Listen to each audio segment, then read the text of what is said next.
Welcome to today's live reading from Brilliant as the Sun, retelling of Srimad Bhagavatam, Canto 2, Mysteries of Creation. We are reading from chapter 4, the process of creation today. Om Namo Bhagavate Vasudevaya, Om Namo Bhagavate Vasudevaya, Om Namo Bhagavate Vasudevaya. So yesterday we finished chapter 3 when Sutta was being asked by Shaunak that please describe everything what Parikshit asked and what was answered by Shukadev Goswami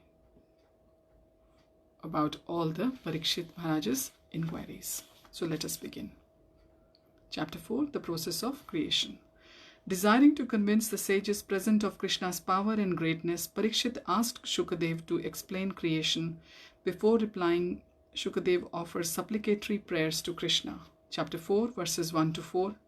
After hearing Shukadev's clear exposition of the superiority of Bhakti Yoga over other disciplines, Parikshit became determined to fix his mind on Krishna.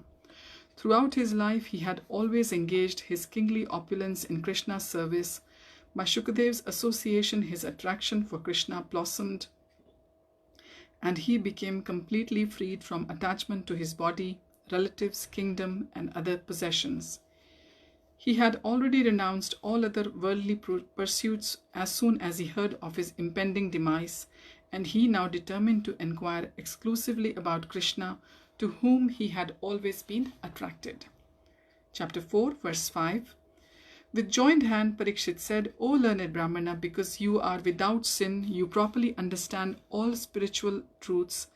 Everything you have said makes sense to me. By hearing your explanations about Krishna, my confusions are gradually clearing. Parikshit glanced about him at Gautam and his disciples, as well as at the followers of Kanada, Kapila, Patanjali, and Jaimini, who had previously minimized Krishna. Out of the respect for Shukadev, they were listening quietly. Nevertheless, Parikshit did not want to immediately ask Shukadev to speak about Krishna's intimate pastimes. Firstly, he wanted to clear any misunderstandings they may have about his position. He wanted them to appreciate Krishna's greatness. He knew many of them believed that matter and spirit were eternal and did not originate from the Supreme Lord. They thought that if there was a God, he merely manipulated and organized these two permanent realities. The king wanted Shukadev to address these misconceptions. Chapter 4, verses 6 to 8. O Master, kindly explain how Krishna creates the material universes by his energies, maintains them, and again winds them up. This subject is most bewildering. Indeed, I have heard that it baffles even the gods and greatest scholars. Remember, gods is demigods here, Devi Devtas. Yet for Krishna it is mere child's play. Chapter 4, verse 9. Parikshit spoke from his previous knowledge, learned from Kripacharya. The Lord is one, however he expands into the Purusha avatars, each as powerful as himself. He also expands into the Guna avatars, Brahma, Vishnu, and Shiva, as well as progenitors such as Marichi, and also the Manvantaras and other gods. Through all these expansions, he conducts the creation. How does all this happen? So when we say creates all other gods, we begin that spelling of that God with the small g, not the capital, because the capital G is exclusive for Lord Krishna. Shukadev chuckled, even the gods and great scholars cannot comprehend this matter. Why do you ask me to explain it? Chapter 4, verse 10. O Master, you are vastly learned in scripture, a self-realized soul, and a great devotee of Krishna. By his grace, you can explain everything as well as the Lord himself in such a way as to convince everyone. Chapter 4, verses 11 to 12. Acceding to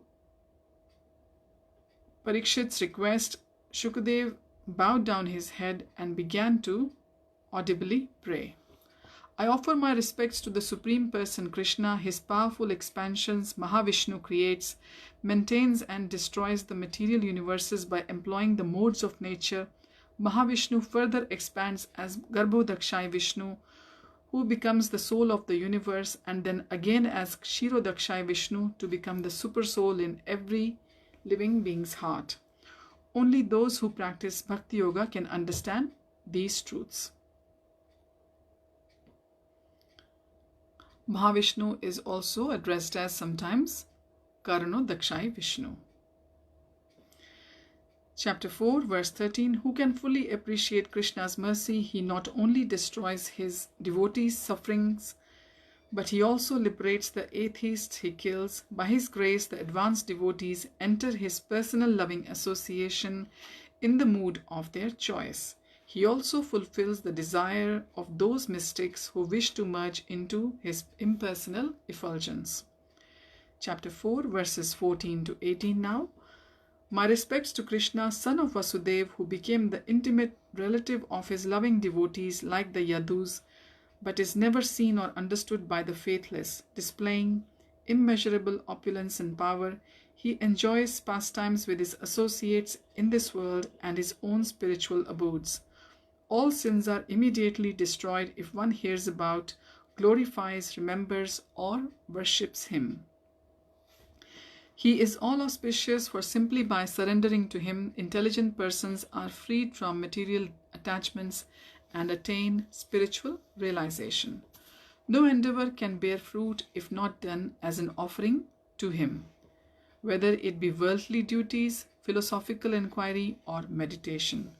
On the other hand, even the most sinful person can be freed of suffering by following the directions of Krishna's pure devotee, for this greatly pleases the Lord. Chapter 4, verse 19. From within the hearts, Krishna guides all living entities as the super soul. Self-realized souls revere him as the Supreme Person. The Vedas, other revealed scriptures, and penance manifest from him. Great gods like Brahma and Shiva worship him. He can be attained by anyone except the pretentious. May the Supreme Lord be pleased with me. Parikshit listened attentively, his eyes fixed on the sage. Hearing that pretenders could not attain Krishna, he became thoughtful, remembering that the Lord himself had likewise cautioned his grandfather Arjuna. Pretenders make a show of spiritual advancement without factual knowledge of the Lord. They profess to be doing everything for Krishna's service, but because their hearts are impure, they actually work for their own satisfaction. Chapter 4, verse 20. Shukadev continued his invocation. The foolish seek the goddess of fortune's favor, not knowing that hundreds of thousands of such goddesses serve Krishna as their beloved husband. The wise, however, engage the wealth she bestows exclusively in Krishna's service. The Lord descends to this world out of his causeless mercy to protect his devotees, such as his family members in the dynasties of Vrishni, Andhaka, and Yadu. Intelligent souls who perform sacrifice for his satisfaction will never be in difficulty, for Krishna is the leader of all living beings, the giver of intelligence and the supreme proprietor of all the worlds. He is the supreme Godhead from whom all other that Lord Krishna be merciful to me. Chapter 4, verse 21. The Lord liberates the yogis who strenuously control their senses to attain a vision of the Supersoul. Unlike those who speculate about Krishna, his pure devotees continuously think of him according to the teachings of self-realized souls. May he be pleased with me. Chapter 4, verse 22. Goddess Saraswati, the personified form of the Vedas, appeared from Brahma's mouth. Through her, Krishna revealed truths about himself and awakened Brahma's knowledge of how to create the cosmos. May that Lord Krishna now inspire me in the same way to correctly delineate his pastimes. Chapter 4, verse 23. As the Supersoul, Krishna enters all created bodies, bringing them to life. As Vishnu, he generates the 16 principal elements. He does all this to facilitate the living being's desire for material enjoyment. Just as the Lord crafted this beautiful creation, May he now make my words attractive and potent to dissipate my listeners' ignorance. Chapter 4, verse 24. Shukadev paused. Turning to where his father sat with Narad Muni, he placed his palms together with bowed head, said, I offer obeisance to the revered Vyasadeva, who, as the literary incarnation of the Lord, compiled the Vedas. Pure devotees relish the nectarine teachings coming from his mouth. Following in their footsteps, let us also attain this knowledge. Vyasadeva raised his right hand in blessing. Now the last verse of this chapter, verse 25, chapter 4. Shukadev again addressed Parikshit, my dear king, in ancient times Narad Muni asked his father Brahma a similar question regarding creation.